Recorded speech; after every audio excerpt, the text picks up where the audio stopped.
to Nerdbytes, this is going to be my spoiler review for Marvel's Black Panther. Yes, there will be spoilers, but I'm putting them to the back half of my review. I will let you know when they're coming. Black Panther, the next Marvel film, the last one before Infinity War, focusing on the Black Panther character that we got in Civil War. He's now returning home, and we're going to get a nice origin story about him, and these are my full thoughts. Yeah, I mean, it was a solid film. It was highly anticipated. Obviously, it being a Marvel film, it always is. It's first black superhero-led film, and there's been, to be honest, I don't really see the point in that being a focal point, to be perfectly honest. People seem to be jumping on the bandwagon and singing the praises about that. It's like, to me, it's just the next Marvel superhero film, and it's a cool character that I want to see more of. Being black, white, male, female's got nothing to do with it. I'm just looking forward to seeing more characters, and I've been looking forward to a Black Panther film for quite a while, and we're finally got it. Yeah, I will say it was a solid entry into the Marvel Universe, a nice little film just before we get Infinity War. It's really well at standing on its own while still having these little moments where you know it's part of the bigger universe. And yeah, it obviously focuses on Black Panther as a character. It also focuses on T'Challa as becoming king, because obviously his father dies in Civil War. So it's him returning home and basically getting to grips with becoming a king, but also being a Black Panther, being a good man, and just balancing all of these things. And yeah, it's a really compelling story. It's really quite interesting. I would definitely say that the character moments and the developing of these characters is really well done. I will definitely say that Michael B. Jordan's Eric Killmonger, great Marvel villain. It wasn't, because again, you're always worried that it's going to be just a throwaway villain, and it wasn't. He was really compelling. I really felt for him. I really kind of understood where his position was, where he was coming from, and why he was doing the things he was doing. I definitely understand his plight, his problem, and yeah, it was really, really well acted, and definitely one of the better Marvel villains, absolutely.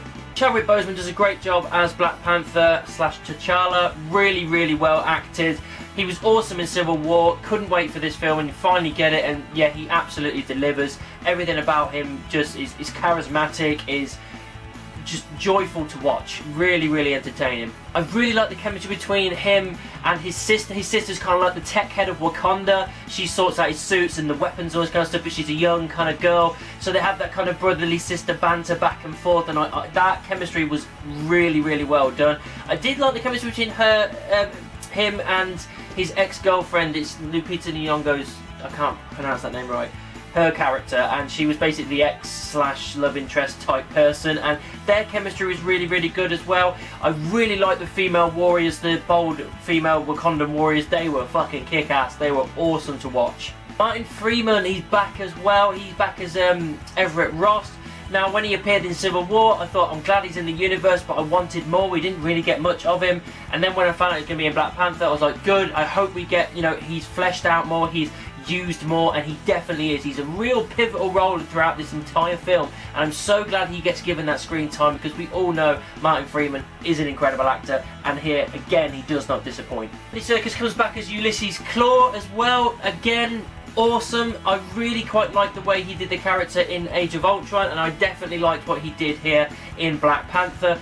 A real fun character, real kind of cocky but fun and arrogant, and just carefree in all of his dealings, and I just really quite liked that out of him. He just didn't give a shit.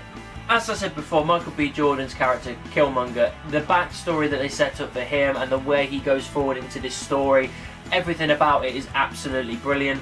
I really, really enjoyed his story arc, and yeah, it was definitely one of the better moments and better characters of the whole universe, I would say. He really, really did well with this role. Another great thing, the special effects and CGI, awesome. Really, really well done. I loved the look of Wakanda. All the costume designing was impeccable. Honestly, some of the designs were really, really like proper high standard, and yet the CGI and special effects was absolutely amazing. They always do a good job, but Wakanda especially was incredible. This hidden city, El Dorado as certain people were calling it. Just everything about it, and I believe it was in the universe, the tech that they had, that they brought out from the vibranium and using it in different ways, it fit into this universe. It fit into my belief system of this entire universe. It just looked at it and went, yeah, that seems to work, because like everything that's been built up over these years of all these films, that kind of stuff worked fine for me, and I'm glad that they did it in this way. It was really quite interesting to see. A couple of negatives really. I would say maybe the end was a little bit rushed. I just wanted maybe a tiny bit more, maybe a couple of extra minutes just to tie up a couple of extra bits. And then I would say that maybe a couple of times you could tell there's a bit of green screen going on. Obviously we knew there was green screen because you can't not do all of that without it, but sometimes you could tell it was there. It's a very minor thing, it's not really a big deal, but yeah, I'd say maybe that was a negative. Right, we're going to spoiler territory now, so if you haven't seen the film, make sure you go and check it out first before you see the other half of my review. Spoilers, you've been warned. Yeah, Ulysses Claw dying. Didn't think that would happen. I kind of wanted him. I suppose it's a negative for me personally because I kind of wanted more out of Andy Serkis. I wanted him to carry into the next Black Panther film. I would have liked to have that, considering how much he fucked over Wakanda in the past. He was the one that got the vibranium and got out, and he was the only one that managed to do so. So they really have a hatred for him. And yeah, I was kind of disappointed that Killmonger just killed him off. He killed off his girlfriend as well in a way of trying to get to Andy Serkis' character, and just that to me again showed the brutalness of it. That was good. And the whole intro building up King T'Chaka and his brother betrays him and all that kind of stuff. Then you find out later on that his brother had a son that was left there, and that becomes Killmonger. Then you start to realise why he's doing what he's doing. He has a right to the throne. He was left alone, and and then you've got Black Panther. You've got T'Challa just conflicting with this, thinking this my dad was a good person and he made this fucking mistake, and we're suffering because of it now. That whole arc was brilliantly done, really well done. You were just like, oh my god, I can't believe this is happening. He just couldn't believe it, and it's just because he saw his dad as this good, honourable, amazing king, and you find out that he's made a mistake, a big mistake, and it's biting him in the ass. I definitely feel like this film had a very kind of Lion King feel to it. It was just at some point, obviously, they have to have a fight. And he does it when he becomes king. He does it with the man-ape guy. I can't remember his name, but he has a separate tribe, and he beats him, and then he becomes king. Because everyone always has to kind of put forward their mark if they want to fight him for the throne. He does that. Obviously, Black Panther wins, and he gets the throne. And he becomes king. And then it happens later on with Killmonger, because obviously he has a right to the throne naturally because he's his cousin. And then obviously Killmonger kicks his ass and throws him over the side, and you think he's dead, which obviously he isn't. But yeah, I like those kind of fighting scenes. They were really interesting. Yeah, I mean, Killmonger becomes king for a while, and then you've got the warriors, the female warriors, having to stick to the throne even though they don't want to, and that was really conflicting. Again, it felt very Lion King-y there. I quite like that. And then you've got this whole time where you think Black Panther's dead, and obviously he's not. You find out Man-Ape and his tribe have found him, and then they get him all, coach him back to life and this kind of stuff, and he goes in, and then you have a big final battle where basically he takes back his right, and yeah, it was very Lion King feel. I really quite liked it. The action scenes again in the final battle were really quite interesting and very fun to watch. Seeing all these guys go against each other, these rhino things got involved, that was really interesting. Then you've got Killmonger and Black Panther going at it. I do like the one thing I really liked as well was the new suit. You could absorb energy, that's what it was. The more energy you absorb, then you can fire it back at people, and I really like, especially when they had it smacking down on top of him in the battle, and then he just fires them out because he sees his sister about to get killed by Killmonger, and dives in on him, and they fall down into the pit where all of her vibranium is, and they start fighting down there. That was really interesting. Yeah, they're fighting on this kind of train thing that they kind of talk about at some point. And it ships the vibranium, and then this pulsar thing that stops it, keeps it from doing it at that speed. It deactivates the vibranium, so obviously naturally deactivates the suits whenever they're going by. So they're fighting with and without their powers simultaneously back and forth. And obviously Black Panther gets the upper hand on him. Killmonger does get killed. And I really quite like the way they kind of finished it off here. He did stab him, and then he kind of went all so sentimental, basically said, I've never seen the sunrise, and my dad said it was beautiful, and this kind of stuff. And then T'Challa, Black Panther, takes him back up to the surface and takes him to the cliff and lets him see the sunset of Wakanda. And then it's just and even then, as a good person that he is, Black Panther says, we can save you, there is a chance I can still save you. And Killmonger's like, no, is that what, to be locked up and be a slave and just have no quality of life?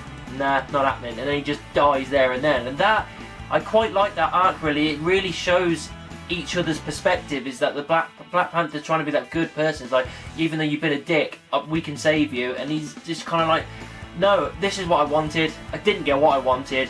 I don't want to have anything else, I'm done. And I really quite liked the balance there, the kind of conflicting opinions. Quickly as well, I really thought they were going to kill Martin Freeman's character as well at some point. He gets into this kind of automated thing where he can fly the ship and take down all the other ships that are trying to fly the vibranium out, because Killmonger's plan is to get it all over the world and all this kind of stuff and use it for weapons and shit like that. Usual kind of stuff.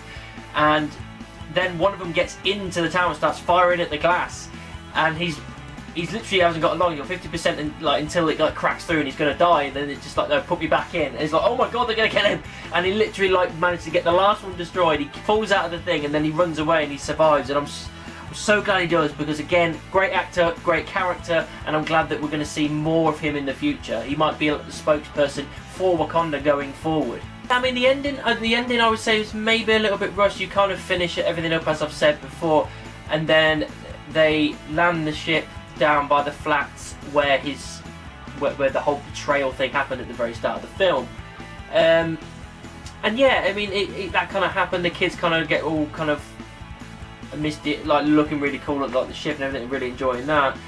And then the kid walks up to Black Panther and asks who he is, and then that's it. That's the end of the film. It's kind of just finishes quite quickly, I would suppose. I just wanted a little bit more. A couple of extra minutes would have been enough. End credit scenes as well. The first one, really quite good as well. He basically comes out in a press conference and says that we will no longer hide. Wakanda will no longer hide. We will use our resources, our technology, everything they can to help the rest of the world and be one tribe, one unit. We're going to do what we can to help the world and not hide this away anymore, which could come back to bite him in the ass maybe in the next film, which, you know, would be good to see the kind of repercussions. I think it would be quite interesting to see. But I like the fact that they've kind of like gone through that now and just basically said, I'm not going to be like the rest of the kings and hide away. I'm going to do what is right. And the final end credit scene, it definitely kind of is a lead up to Infinity War. You just see these huts. And then you see these kids giggling, and then you've got Black Panther's sister just saying stop teasing the man, and out comes Bucky and his little Rose with his one arm, and it seems like they may have cured him. And yeah, that's pretty much all that is, but it's a nice little thing to say, yep, Bucky's back and going, it's leading off to Infinity War, nice little end. Overall guys, Black Panther, was it the best Marvel film of all time that everybody keeps kind of pushing towards?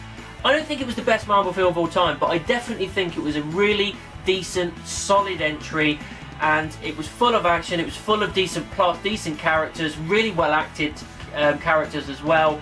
I really enjoyed the story, I enjoyed where it went, I'm enjoying where it's going, and yeah, I don't have many complaints. There was obviously a few negatives here and there, but nothing absolutely major, so I think it's definitely fair to give it 4 stars. That's what I thought of the Black Panther movie. What did you think about it? Let me know down in the comments or send me an email. You can also find me on the various social media, Facebook, Twitter, Instagram and Tumblr. Just type in Nerd Bites anywhere and I'm sure you'll find me. Don't forget to like, subscribe and share my videos. And of course, keep it nerdy.